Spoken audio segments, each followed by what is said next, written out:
everyone? Welcome into another episode of the Dairyland Drive podcast. We are recording this on a Tuesday, so we're going to call it Victory Tuesday since we didn't record on Victory Monday. But man, what an opening weekend it was, especially for Packer fans. I don't know how you weren't impressed as the main takeaway from that win over the Lions. But Collin, Mike, and Riley, we're going to break it all down and kind of what it all means and what it kind of looks like going into another tough game at Lambeau Field Thursday against the Commanders. But boys, my goodness, it felt good to watch the Packers, and it felt even better to finally get a win over the Lions at Lambeau Field. It feels like it's been forever. Yeah, for sure. I did not have high hopes going into that game, and it was such a nice surprise. The drive home from Green Bay is never pleasant, but driving home the day after a win and a win over a divisional opponent that's kind of kicked your ass the last 3 years makes it a little bit easier. So, yeah, it was just a great overall football weekend for me. So I was already pumped going into Sunday. So I don't want to talk about Florida on Saturday. I already knew they were in a fucking whatever. But Friday night, Illinois played good on Saturday. Don't want to talk about Florida other than obviously in the Sunday. And I mean, I was the only one of us three that picked Green Bay to win, so I'm a lot more optimistic than you two.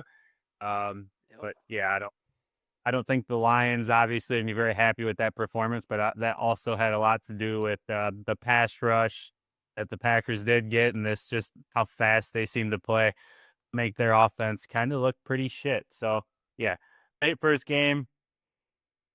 See how we carried into Thursday here. Obviously, a bunch of fucking injuries that I'm sure we'll talk about and who's going to be in where and whatever. But I think with the depth that they did show and stuff, that's a big positive going into week 2. Yeah, want to know the big thing, and I think when a lot of Packer fans saw this schedule, especially these first 2 games, I think there was a lot of fans out there saying, "Hey, one and one after these 2 games." I think we kind of be a win and maybe, get to 2-2 or 3-1 with the bye week. So getting that first win against the Lions at home, I think that kind of sets the tone, here for this first half of the season. But, yeah, you talk about perfect sports weekend. I was just, I think I was talking to Mike about that either yesterday or Sunday. I can't remember. I think it was maybe yesterday. How I think it was pretty close to the perfect sports weekend, at least for me. And then last night's game, and we can kind of get into that a little bit too. I didn't know who we wanted to win. I don't know who you guys wanted to win. Vikings. I think I was kind of on the Vikings train as well, just with everything being talked about by the Bears, just like the fan base and all the hype going into it, and it was just the perfect loss, just the absolute perfect loss with just hope at the beginning and just the rug just swept out underneath them. But I think that kind of capped off a pretty damn good sports weekend. The only way it would have been better if U.S. soccer would have not sucked, or if Aston Villa was playing potentially. But I'll take it. A couple big wins on Friday. Got to say congrats to Riley taking down number 1 team in the state in pretty convincing fashion. And they unveiled the new turf field there in Lena. So I know a lot of excitement there. Byron pretty dominant over Dixon. Bayport got the win up here. And then, yeah, Saturday, Illinois got a little scared, but damn, do they look good in the second half. And I think a team that could be a sneaky contender there to make the college football playoff. But, yeah, great sports weekend. And again, Sunday certainly helped. So let's talk about that game Sunday. Mike, you talked about just how you did not see that coming whatsoever. I was in the same boat. I mean, I'll eat my crow now. I basically everything I think I kind of talked about and predicted what would happen, like the complete opposite. The offense started really well. The defense just came out aggressive and flying around. I mean, there was 11 hats on the ball. It seemed like almost every fucking series in play, and it just was impressive. But I guess just your initial thoughts after it kind of sank in, maybe on the car ride home yesterday to lacrosse, or after it just kind of marinated overnight of that big win. What was kind of your initial takeaways just from that victory? Yeah, I mean, just kind of shock and awe that we watched what we watched. Super happy, obviously. Kind of flipping the script on Detroit, who's kind of come into our house the last 3 years and just kind of spanked us around. We kind of took it to them this time and got out early and took them out of their game. Yeah, I mean, you said defensively, everyone was flying to the ball. I don't know when the last time was that we saw a defense like swarming the ball and tackling the way that we did on Sunday.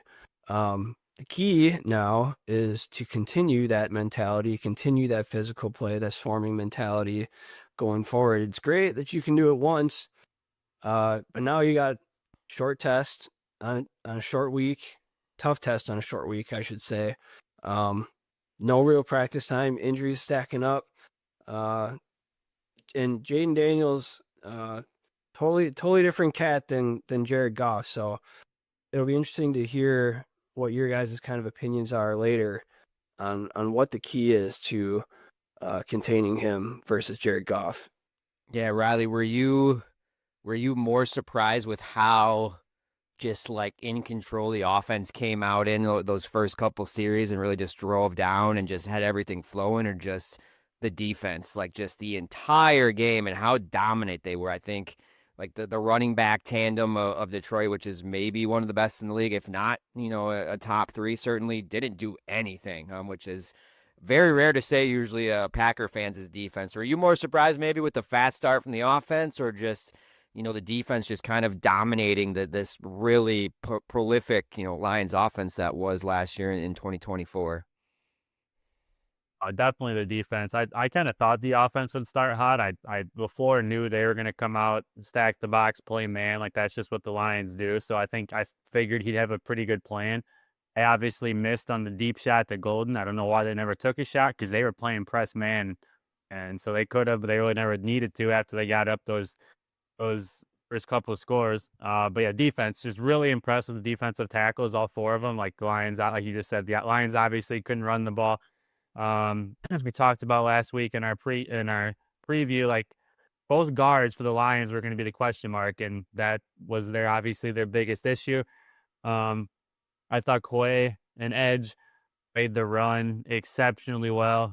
I was probably the best game I've seen Quay play. I mean, he only pissed me off one time pass coverage where he just lost his brain. I don't know what he was doing, but yeah, I mean, obviously when Micah Parsons came in, the pass rush was insane. So he was doing it to literally arguably either the first or second best right tackle in the NFL, and he was making him look like an idiot a few times, like he was a rookie or something, which we'll talk about will be a big thing this coming week with what he can do against the right tackle of the Commanders. But yeah, just definitely impressed with the defensive line in general. I think it's the writing's on the wall. Like Van Ness needs to put weight on. He needs to move inside, especially with those guys that they have out there. And he showed, I mean, he's a bull rush. That's what I've complained about. Like that's all he does is bull rush, which is fine. But dude, put some weight on and just fucking buy into it. Like you're not a defensive end. That's not you. You're flashy. You're strong as fuck. Just put weight on and just go at a guard. And like that's what he did in that one play. He got the sack. That's what he's best at. He's not flashy, so hopefully he can just try to put weight on throughout the season and going into next year, and that's what he'll be in the future. So there's actually a bright future there. Yeah, overall is everything. Very impressed with the defense. Like I said, I think the only negative I texted you during the game is I fucking hate Musgrave, dude. He just take reps away from people that should be in the field. He's so bad. Like he caught that one and should have got easy first down. He just fell. He's not he can't, like the ball's in the air. His brain stops working. He's like, oh, I got to stop my whole body to catch it. And he didn't. He just fucking fell. You literally could have, I walked for a first down. It's just, God, it pisses me off when he's out there. He just put a receiver out there. Like Wicks and Reed are fine. They're both good enough to play. Like, can we fucking put them on the field? Yeah, it's definitely going to my big takeaway. The offense, I think that's what you're going to see almost the entire season. Like this balanced approach of like everyone's going to have to kind of get their piece of the cake, so to speak. I don't think that's necessarily what's the snap share is going to look like maybe once some of these guys get healthier, but I think it was pretty clear that Romeo is probably wide receiver one and Golden. Maybe I would be a 1A, 1B right now in terms of the offense, what's going to be out there. But I was very surprised with how just like quick and just like normal read looks. I think like he had some bursts into him in some of his routes, and Wicks I know only had I think what 1 or 2 targets that went his way, but caught the ball. He freaking caught the ball. Reed caught the ball as well. So pretty happy with like the pass catchers. And Jordan Love, for as unknown of what we were going to get from him,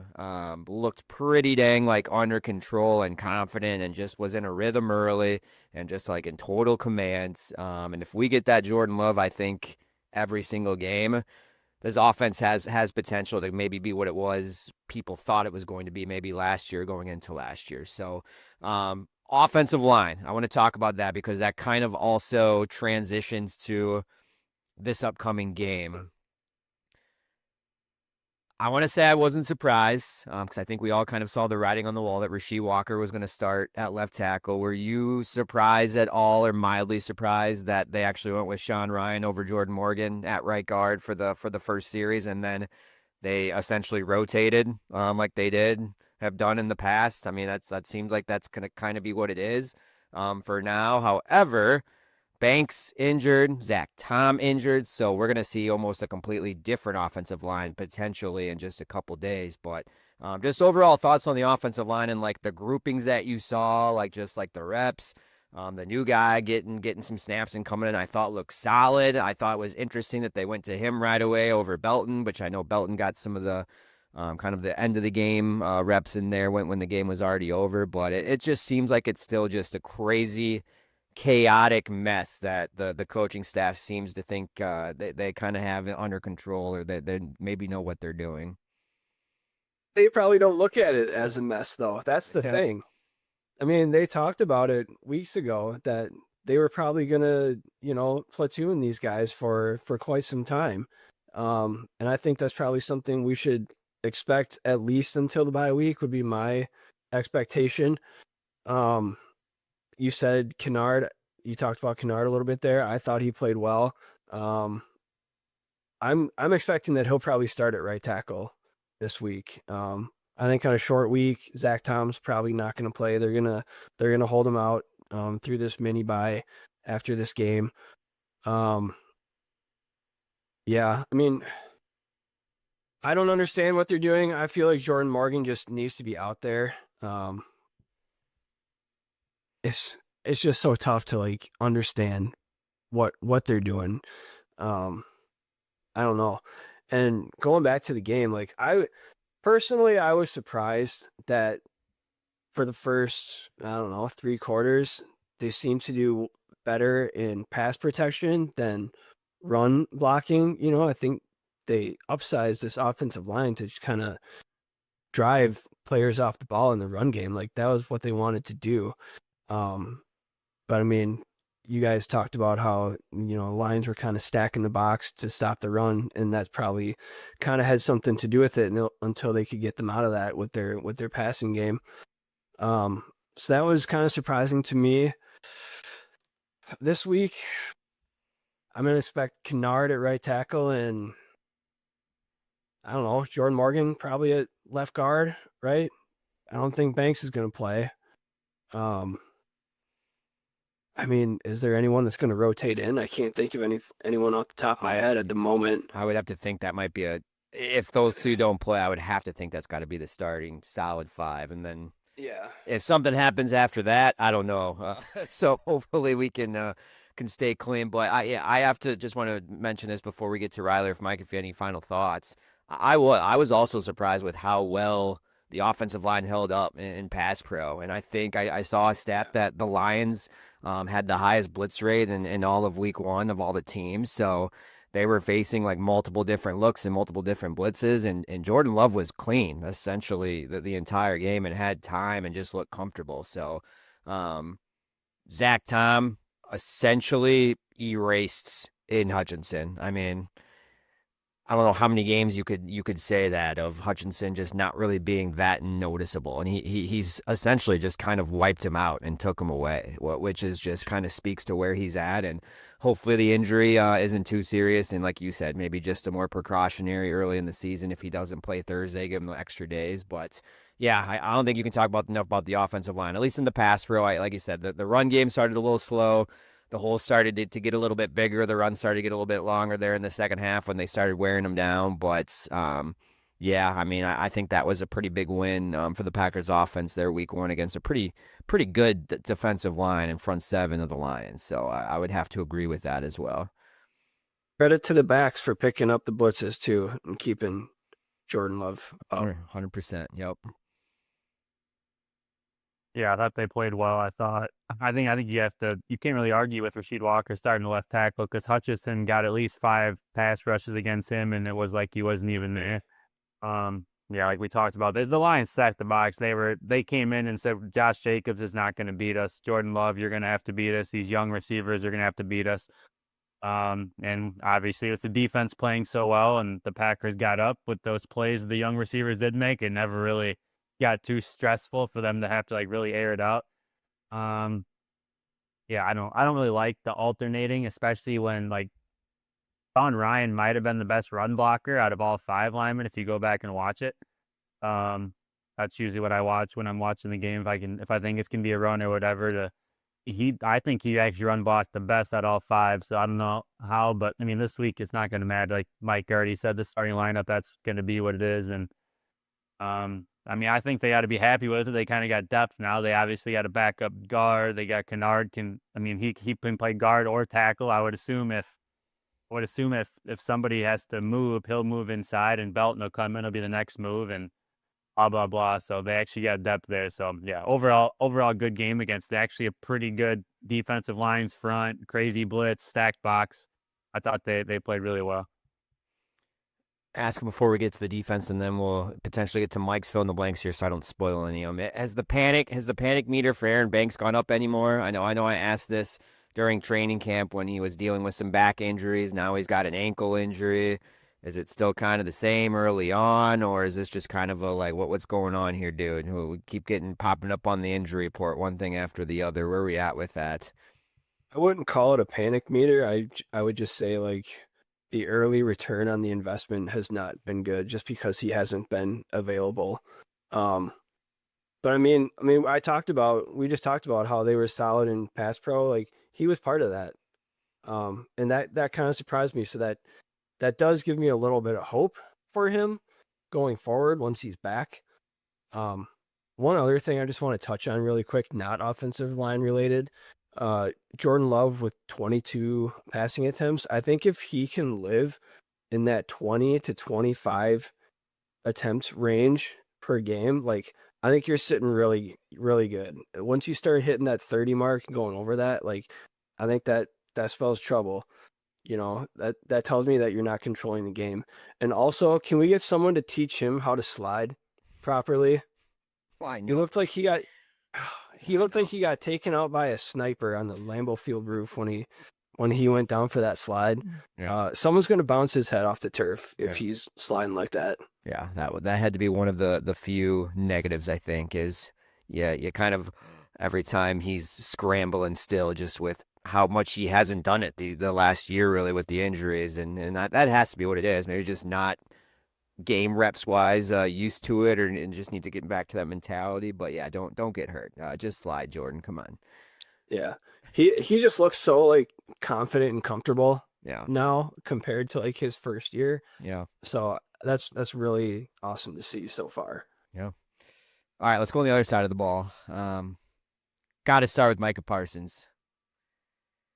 Limited reps, limited snaps. I know he was like basically trying to get more and more snaps with the coaching staff as it got closer to the game, but it's tough to kind of just like be realistic with the expectations of this team and defense, just like what we saw in limited actions with Micah Parsons, because he is an absolute game wrecker of just what he did when he was out on the field, what he opened up for the other guys. You talked about Gary was good, Van Ness was good, some of those other defensive linemen were good. I think it freed up Some of the stuff behind him and like the DBs didn't have to cover as long. Like Goff was getting it.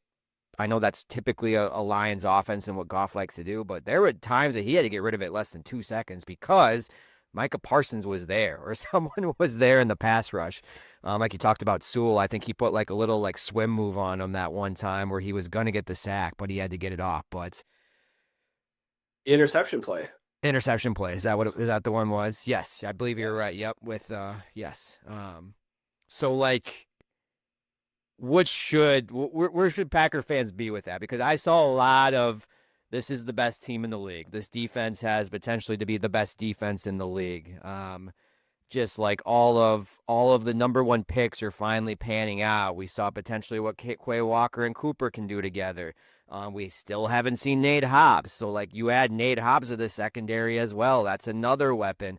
Micah Parsons, like snap count's going to keep going up and kind of be more involved in this defense and be able to do a lot more things. So start with you, Riley. Where should the expectations be right now? Where are your kind of expectations at right now with this defense, just seeing them after this first week?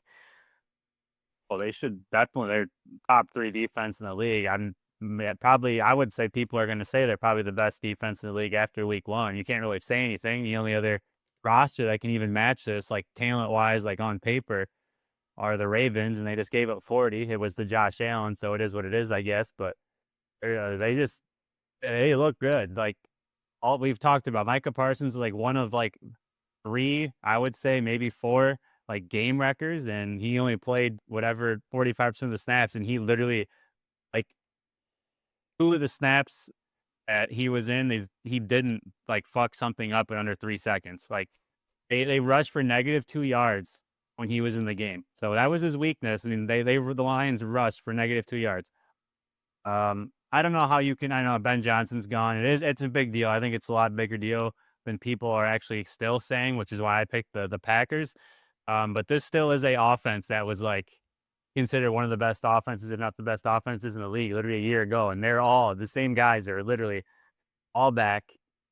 It was non-existent, terrible, and people are going so far to literally like every news, ESPN, whatever, NFL Network are like literally saying, "Are the Lions dead?" That's how dominant the Packers defense just was. So it's not like they showed up and it was like the Bears, like Caleb Williams, like what if, or like they played the fucking Saints and Spencer Rattler or Cam Ward or whatever. This is the Lions, and they just made them like literally they're being questioned as like, are the Lions now dead? That's how dominant the Packers defense is. And I'm gonna say that wasn't a fluke, especially with how fast they were. So I would say that the standard now is yes, they should be aiming for the top defense in the league, and I think they're a top 3 for sure. I expected that Parsons would have some kind of impact on the game. I didn't expect that it was going to be that huge right away.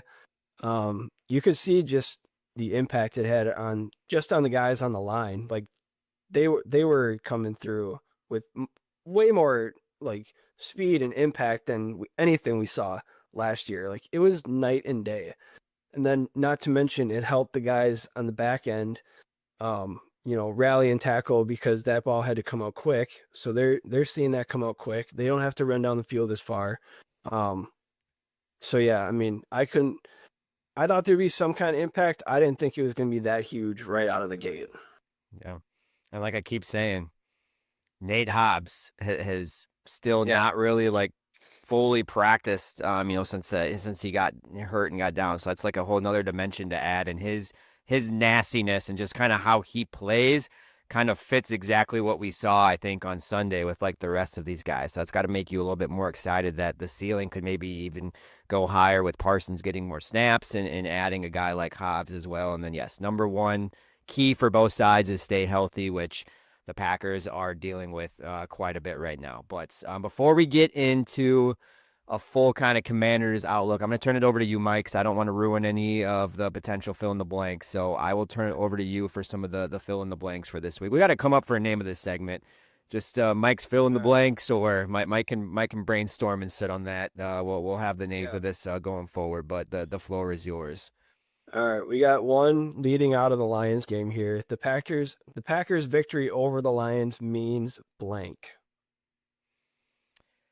To me, it means that They are either 1B or 2 in the NFC right now. I still think the Eagles are kind of the top tier of the team to beat in the NFC, but I think this kind of solidifies a lot of the thoughts that we already had about this team. And then I think it's not crazy for us Packer fans once Micah Parsons got traded to Green Bay of like what this team could be. And we talked about the defense could be top three. The offense can kind of complement them. I think it just kind of shows you like what their blueprint is to beat teams every single week.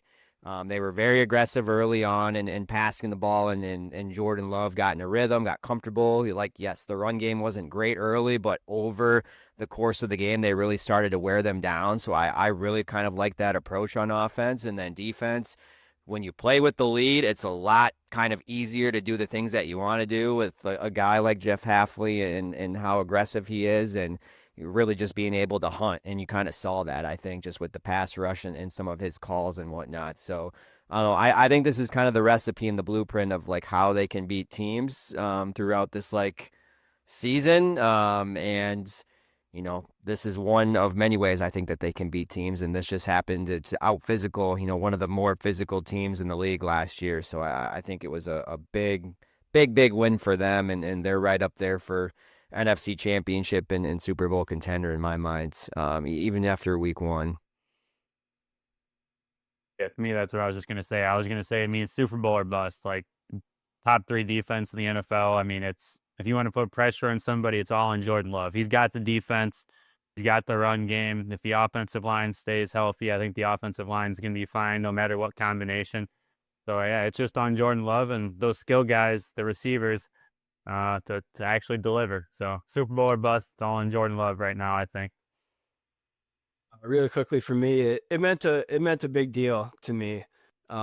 Getting that first win, being really hot out of the gate. How many times have we seen under LaFleur these last few years? They were really sluggish coming out, and that didn't happen this week. Also, with it being against a divisional opponent that's kind of kicked your ass in your stadium the last few years, that's a big deal. Getting that 1-0 record in the division right away, that's a big deal. After going almost 0-6 last year in the division, that's a big deal. So that, to me, that first victory is a big deal. All right, a couple to lead into the Commanders discussion. This one I kind of went with because I was kind of questioning the run game myself, those first like 3 quarters. But you guys take this whichever way you want. Offensively, I want to see blank against the Commanders. I want to see more looks for Tucker Kraft. I think that was one of the only few things that I was not as, I want to say not as happy with, but maybe a little bit surprised with. And again, that could be the Lions, maybe, kind of their defense and their game plan around him. But I still think Tucker Kraft is going to lead the team in receptions, maybe yards, maybe touchdowns. Like I would not be shocked if he leads them in all 3 categories. So I kind of want to see more involvement from Tucker Kraft in this offense because I think he just kind of takes them to another level of like every, down the field, short, intermediate throws and kind of being that blanket to Jordan Love. So that's what I would like to see. Yeah, I would say I just want to see more of the same. I want to see him dedicate to the run game early and play action. Like this is a Dan Quinn defense. This is the same defense in Dallas that Jordan Love fucking shredded in the playoffs. People need to remember that. So what was the game plan then? Yeah, run the ball, deep crossers over the middle, play action. Like, and the Commanders' defense. If you look at their roster and just how what their weakness is, it's up front. It's teams running the ball. Like it's the Eagles running it down their throats a couple of times last year. Like that's how you beat them. Like they're pretty sound in the back end. They probably have one of the best nickels in the league. They got Lattimore outside. They got a good corner. Yeah, the other corner, which we'll talk about, I'm sure, is a rookie, so I'll test him. But I think that the Commanders are gonna back the box and play zone. So the only way to beat that is just play action across the middle, run the ball consistently, try to beat him up front. Yeah, I wanted to see a little bit more offensive line dominance, particularly in the run game. A healthy dose of Josh Jacobs getting up the middle, bursting some big runs. So that's what I'm hoping to see. All right, finally, Jaden Daniels and their offense will be kept in check if blank. if Micah Parsons continues to do what he does against the Commanders, like remember this dude had, I think he in his career he has the most sacks out of any other team against the Commanders. He had 4.5 last year against the Commanders, against Jaden Daniels. So I don't think that's a strength of the Commanders. And yes, he has legs and can move around a little bit, but I really think that the Packers can get after him and cause some kind of uncomfortableness and take him down a few times. And I think the guy that's already done it in his career is going to kind of lead his way. I know Halfley talked about what was that the moment that he traded for Parsons, he was already drawing up plays, like watched up all his films of like different ways we can use them, and like I think we potentially start seeing some of that this week and kind of see him in even more looks and more blitzes or more whatever you want to say. So that's kind of what I'm have to say is I think Micah Parsons is going to meet Jaden Daniels a few times and get a couple sacks is my prediction.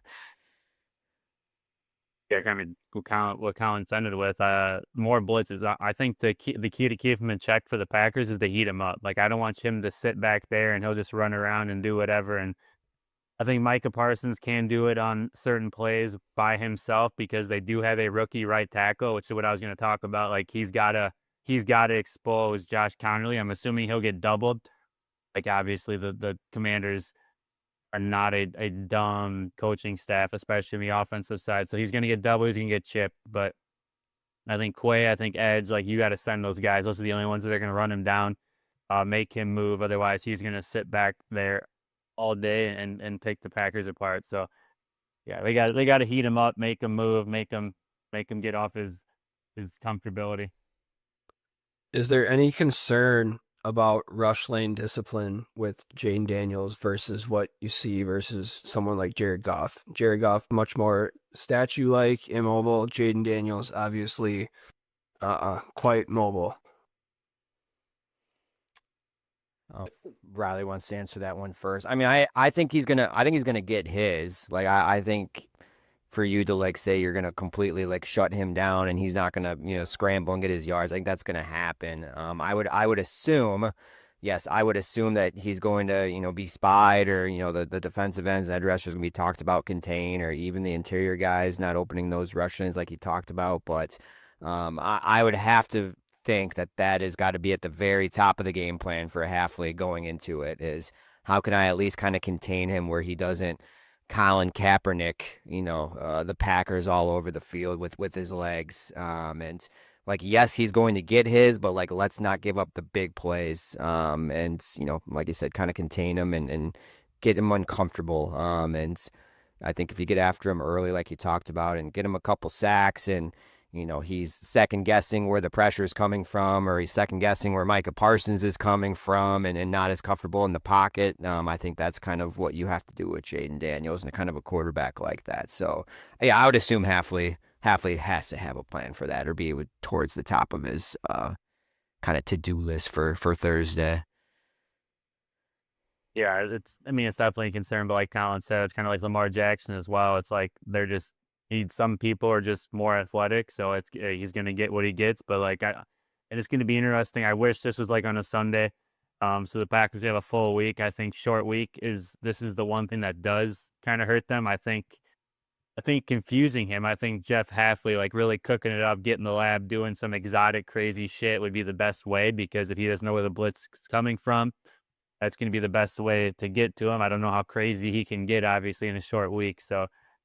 Yeah, I mean, it's definitely obviously going to be emphasis when they talk about that, and that's been a Packers issue in years past. But I mean, I think you got to kind of risk it and just see where you're at with the speed that they seemed to show last week. Just hope you rally to the ball. I don't know if you spy him with either Quay or Edge or whatever you do, or you blitz them and just try to move them.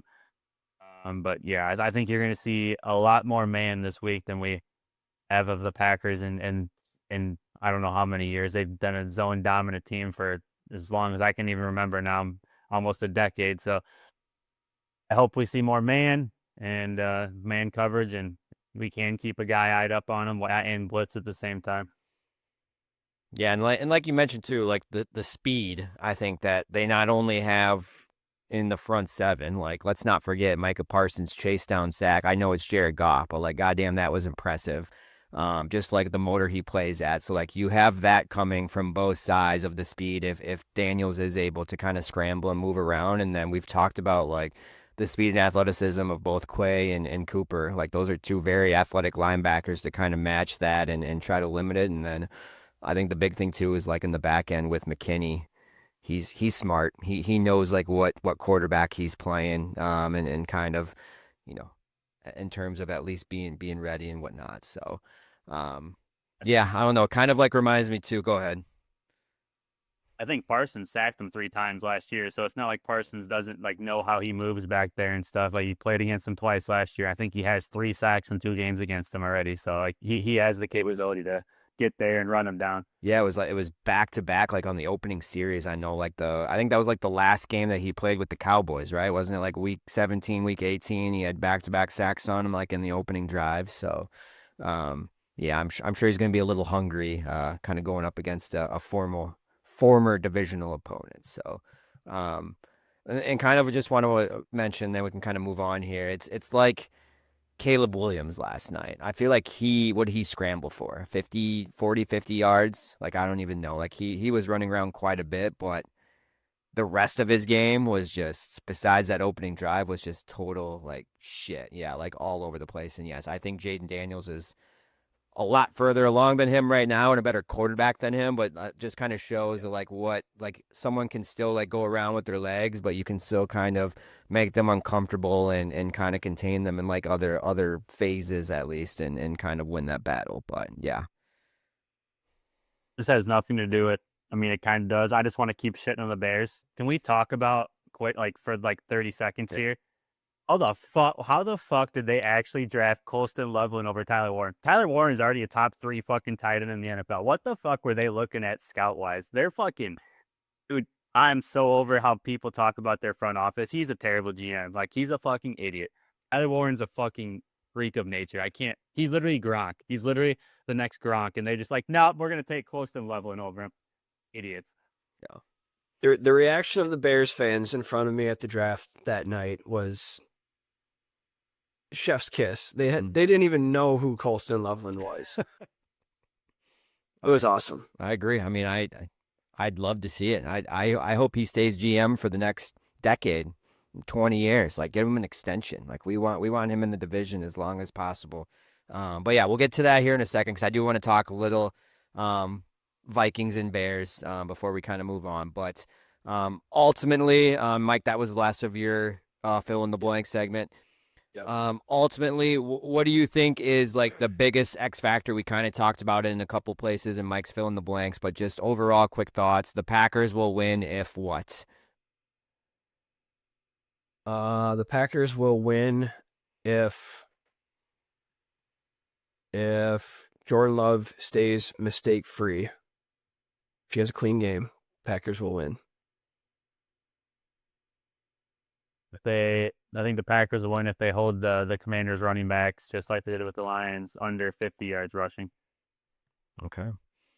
Easy enough. And we'll get to our predictions towards the end of the show as well. But let's shift to the rest of the NFL, and it's going to be part of my 3 and out segment this week. I don't know if we have a ton to talk about college football. There is a couple games that I want to get to. Wisconsin, baby. We'll get to Wisconsin here in the 3 and out, but we'll start on first down. Got to talk about the other divisional game, Vikings, Bears.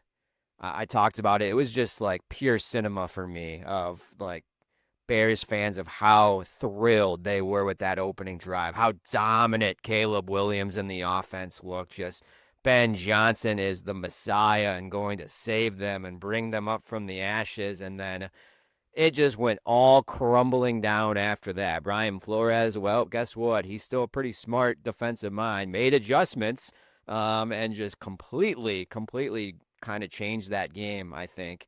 But I want to talk about the other quarterback really quick because it was really the first time we have seen J.J. McCarthy since Michigan won the national championship. Some ups and downs, but ultimately he kind of balled out there in the second half and made some winning plays.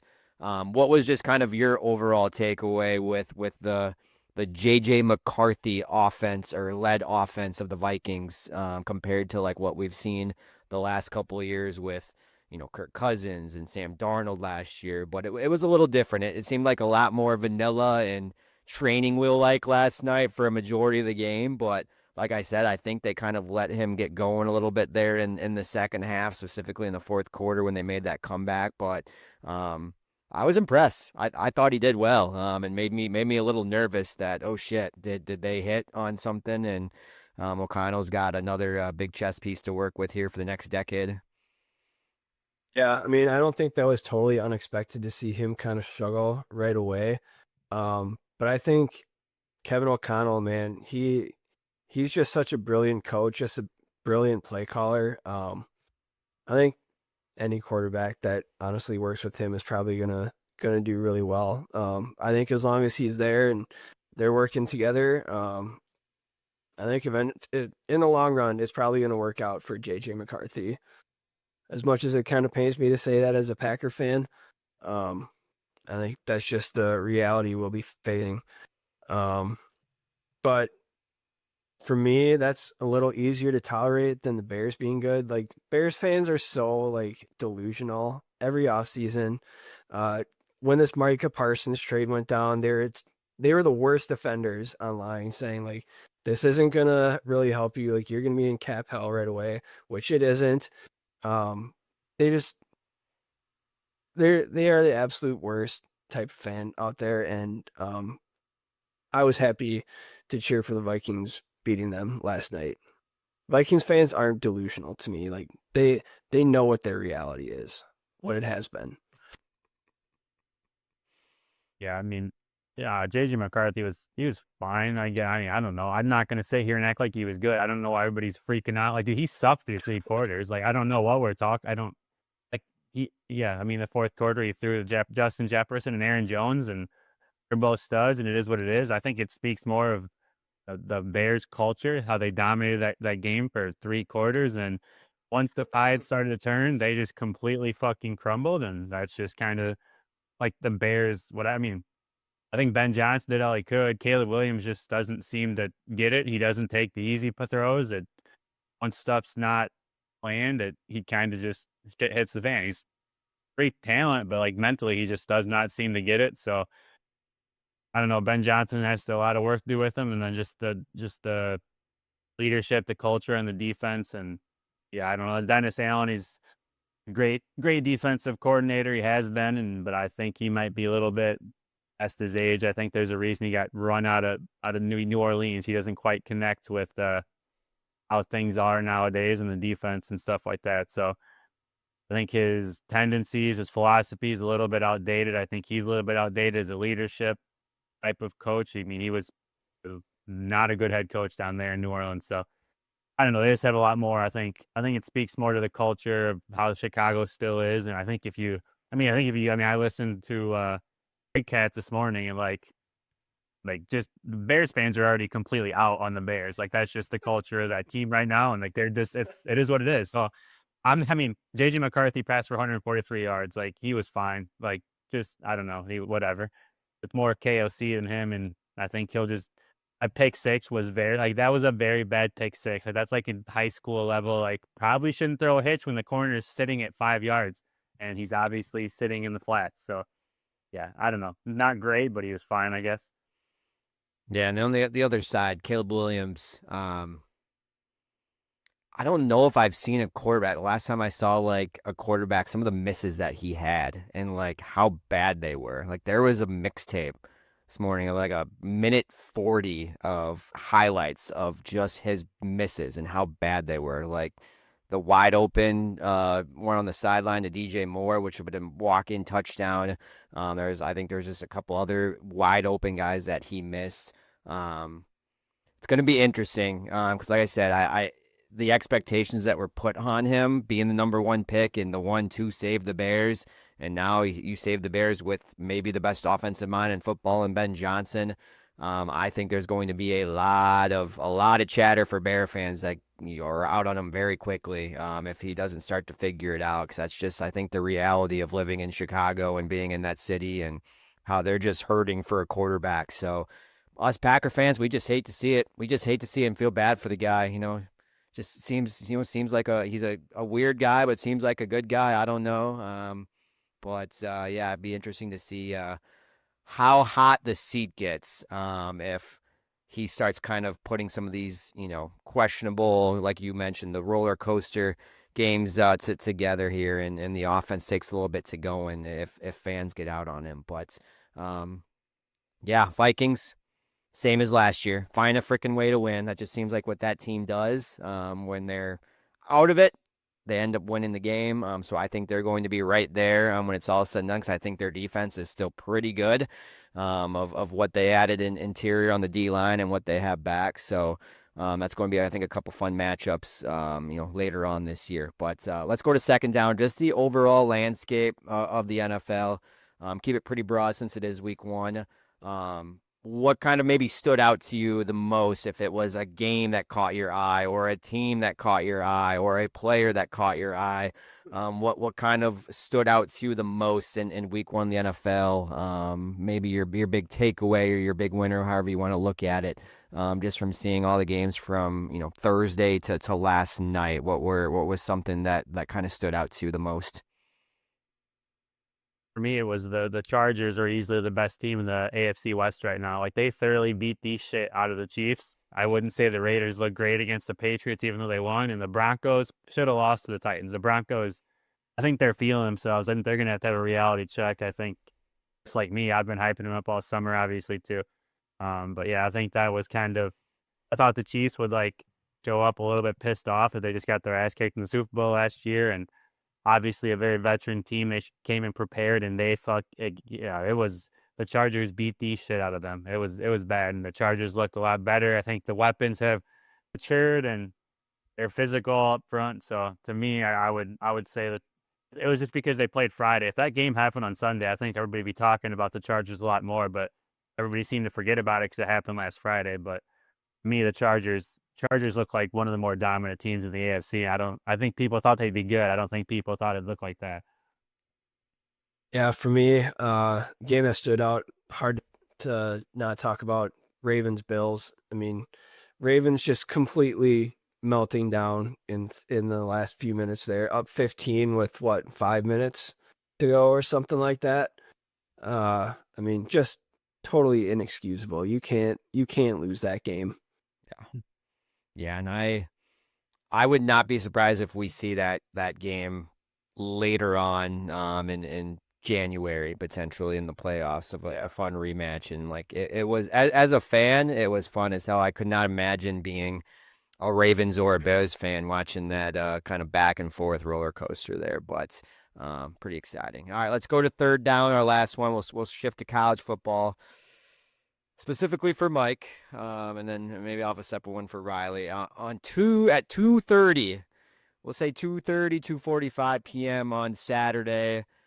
My mood will be blank after the Alabama-Wisconsin game. It'll be fine. I don't expect them to beat Alabama. A little bit more hope after this past weekend. At least you saw some life. No, no, not really. No, not really, because I didn't really get to watch the game on Saturday because I was traveling over to Green Bay, so I only caught the last quarter when I got to your house, and it was pretty much put away by that time. I mean, it was Middle Tennessee State. They should have beaten the crap out of them. I will say I do have a little optimism for one game in October. I think Michigan is vulnerable. I think if they play a good game, I think they can beat Michigan first game in October. So yeah. I don't think October is a complete what's the word? Gauntlet. I mean, it's gonna be a gauntlet, but I think Michigan's gettable. Riley, for you, who the heck's the best team in the SEC right now? Oh, that's a tough one. I'm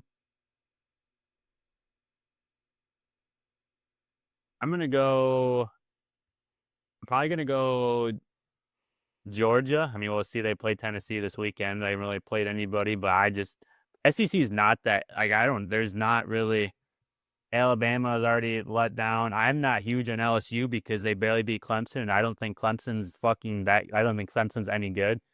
So I don't know about that. Florida's obviously dead until they hire Billy Napier. I'm like literally like not a Florida fan. Like that's on my head. Like I'm about to jump on. About to ride fucking Navy in Illinois the rest of the year.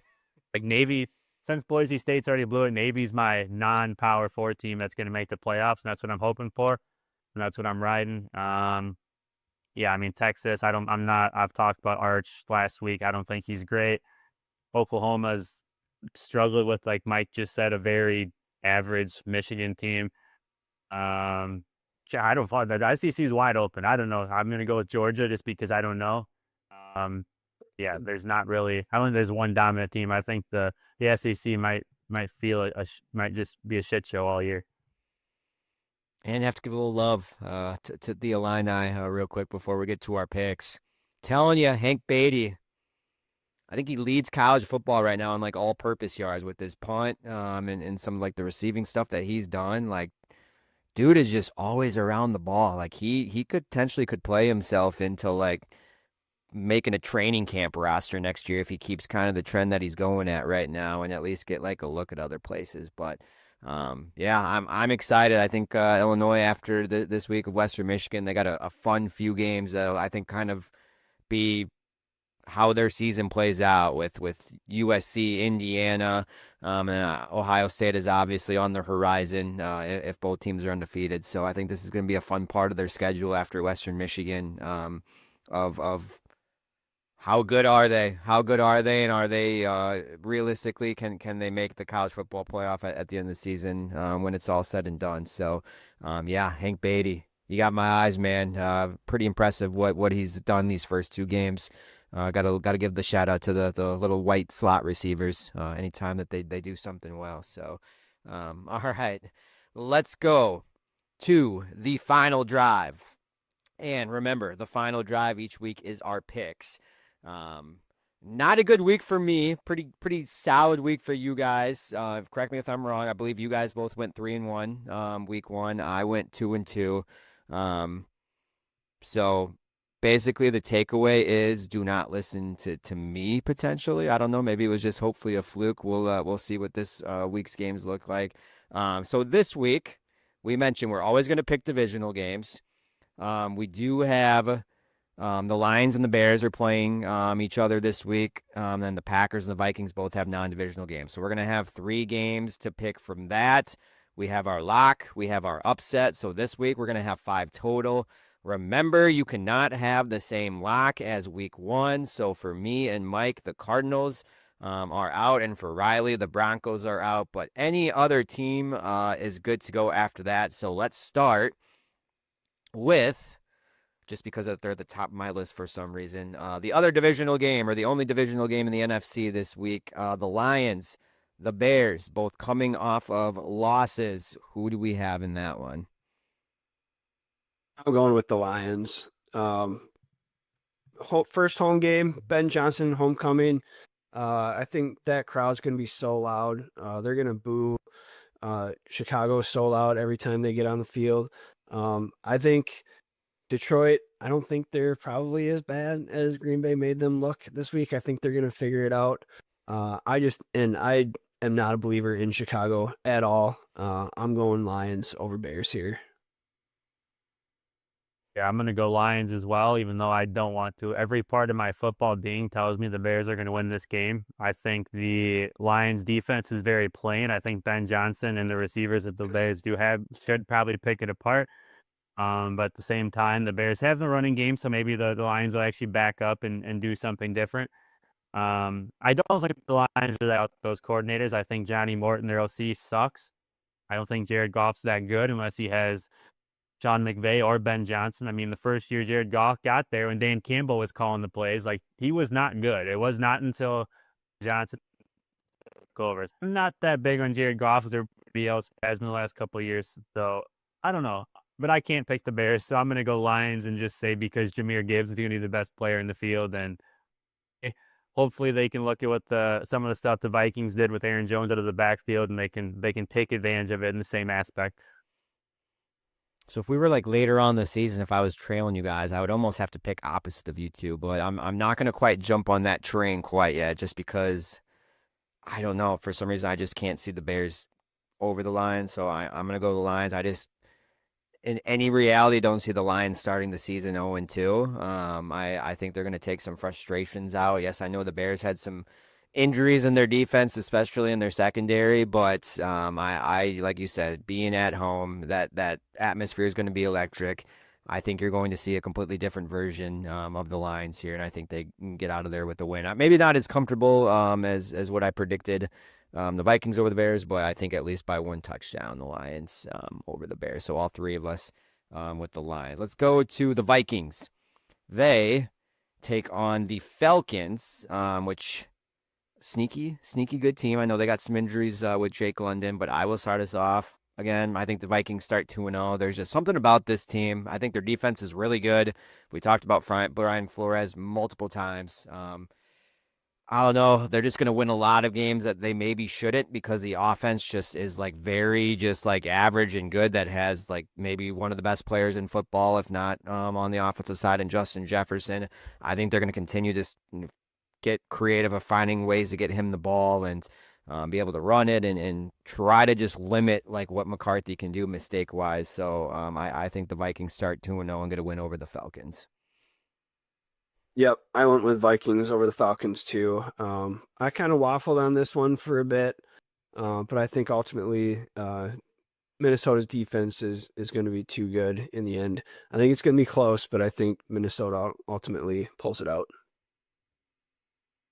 I'm not huge on the Falcons. Bijan's a stud. Other than that, like they're just I don't know. I don't know if I trust Penix enough to chuck it around. I think he's a little bit of a gunslinger mentality to him, which is fine, which I think Brian Flores is going to take advantage of. So I just don't see how the Falcons score enough points to hang with them. Okay. Consensus picks the first two. Let's go to the last divisional game. That is the Green Bay Packers at home Thursday night over the playing the Commanders. We will start with you, Mike. Packers, Commanders, Thursday night football, Lambeau Field, the first true Thursday night Amazon Prime game of the season. Who do you got? So I got the Packers over the Commanders. I think it's going to be a closer game than what we saw against Detroit. I think the offensive line injuries just throw a little bit of a question mark in there for me. I'm not as confident in that group as if they had their full complement of players. Ultimately, I do think that the offense makes enough plays, and Halfley's going to drop some good stuff on defense to keep them in it, and they'll ultimately pull it out. I do think it's close, though. Yeah, I'm going to go Packers as well. I think they grind it out, run the ball like I talked about. I think that's the Commanders' defense's weakness, and I think the weakness on the offense for the Commanders is their offensive line. And like I mentioned before, their right tackle is a rookie, and Josh Connerly out of Oregon. So, I mean, first round pick, obviously. So he's got talent, but it's not like he was like a top 10 pick. Like it was in the late 20s. We saw how Micah Parsons went against N.A. Sewell, which 1 or 2 with Lane Johnson right tackle. So cannot imagine how a rookie right tackle is going to do against him. And then also if they want to do a couple of times against the Lions, he lined up over the guards. They can do the same thing. I don't think either guard for the Commanders are very good either. Not there. Nick Algretti has been in the league for a while, but not great. He's kind of just bounced around the league as like just a backup depth piece. And then their left guard, somebody I've never even heard of before. I think it's like Brandon Coleman or something.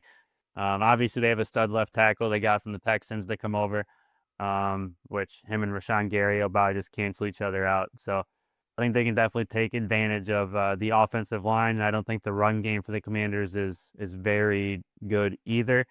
So yeah, as long as Scary Terry just doesn't absolutely just rape Nixon or Valentine, or if Hobbs plays, like I think the defense should be okay.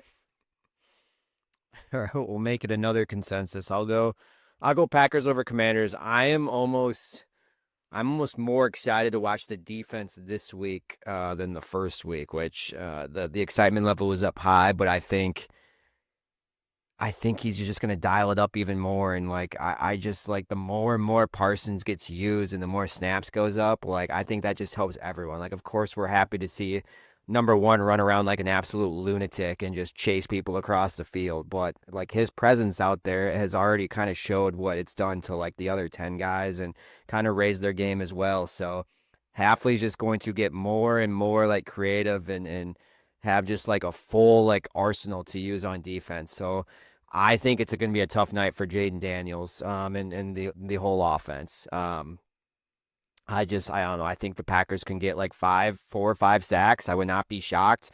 Maybe a turnover. Like, yes, Jaden Daniels is going to get his and be able to maybe run around and scramble a little bit and maybe a couple big plays. But I think ultimately the Packers defense is what's going to win them this one and get them to 2-0. So, all right, there is our 3 divisional games. Let's go to our locks of the week. I will get started, and I had this one like right away this morning, and then I started seeing some injury news roll in, but I'm gonna stick with them, just because I think it's a pretty good bet to bet against the Saints every single game this season. So I'm gonna do my lock. Currently, I saw at least this morning they were 4.5-point favorites. I'm gonna say the 49ers over the Saints.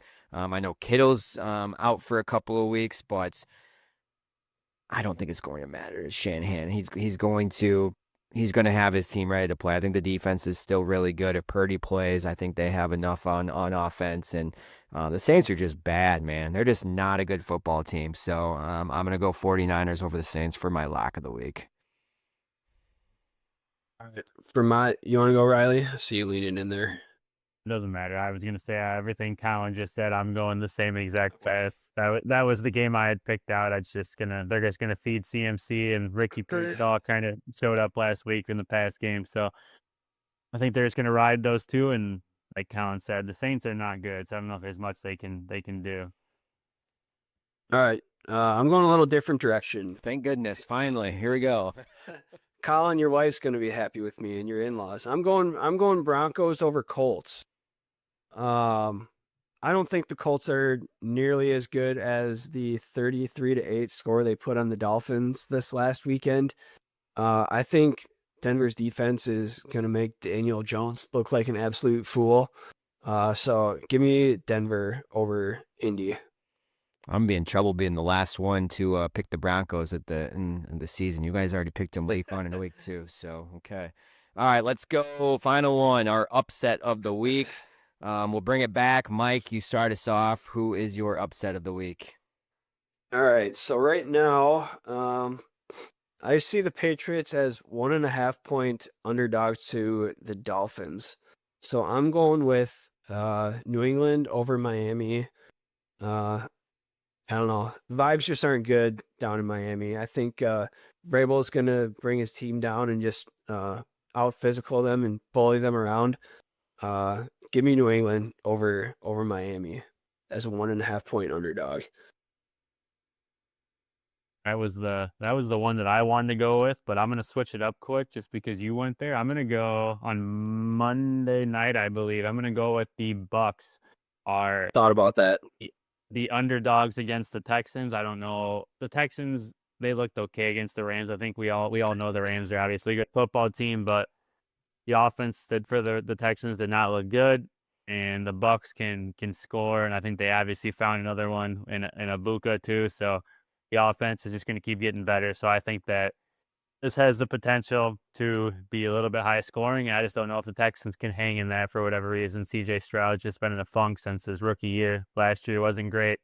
I was banged up all summer. He was banged up. We haven't heard about it lately, but he still doesn't look to be what he was. So I think the Bucks can somehow outscore the Texans.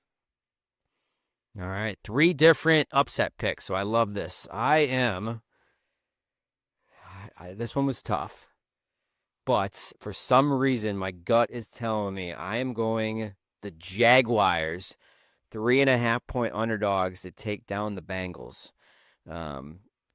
I don't know why, but I was actually came away impressed with the Jaguars. Trevor Lawrence looked like comparable, and I think he's got a couple good weapons there, Brian Thomas and obviously Travis Hunter. So we'll see what that offense continues to do. And Travis Etienne apparently is good now again. So running around of whatever he ended up rushing yards wise.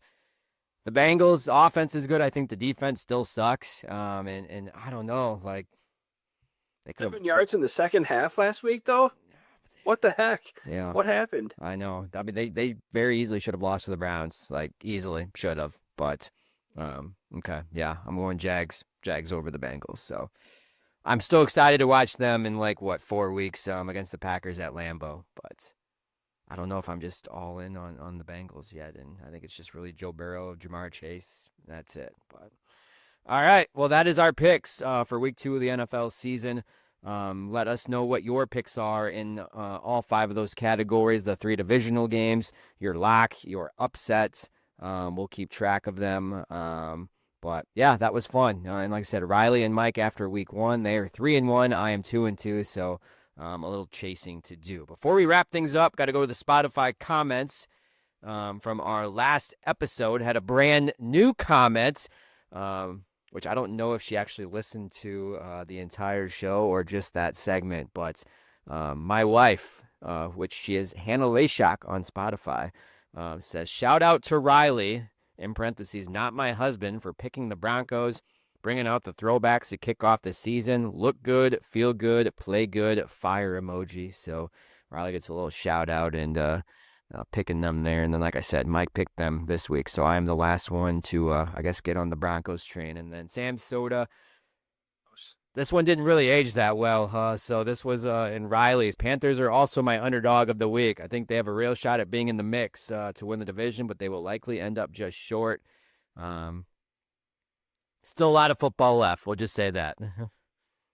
No, they suck. I thought they finished somewhat okay last year. Bryce Young showed something, and then there's just nothing there. I don't know the talent, or Bryce Young's just not going to figure it out. But they looked fucking bad. Okay.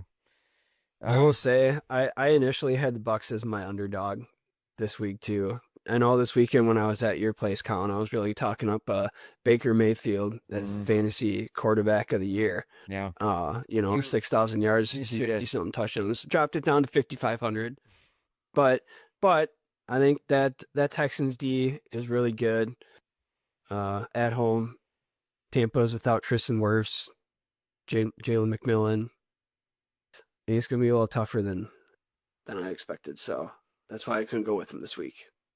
And real quick, I do want to add one more comment. Max was also up in Green Bay this weekend for the game. We were talking about bold predictions for the season. Riley, this one might get your blood boiling. His bold prediction for the Packers season was Luke Musgrave in every statistical category will be better than Tucker Kraft in 2025. Thoughts on that? And no, he had not had any drinks at that point either. I think he was at the very beginning of the day and completely sober when he said that. So, I guess I'm a teacher, so as the kids would say, that's just full on rage bait. He's just trying to piss me off, so I'm just gonna ignore the comment and just full rage bait. He knows he's just trying to piss me off. All right. Well, everyone, keep commenting every week on the Dairyland Drive podcast. A fun one to do after a Packers victory. Hopefully another one next week. But keep giving us those 5-star reviews. Keep sharing the Dairyland Drive podcast to everyone on however you listen, on Spotify, Apple, on YouTube, you name it. We don't care how you listen or how you watch. We just want you to every single week, and we appreciate you all. So, as always, Collin, Mike, and Riley, enjoy Packers victory week a little longer. This will drop on a Wednesday, so you can enjoy it for another 24 hours before we look to the Commanders. And we will see you next week. Have a good one, everyone. Pack go.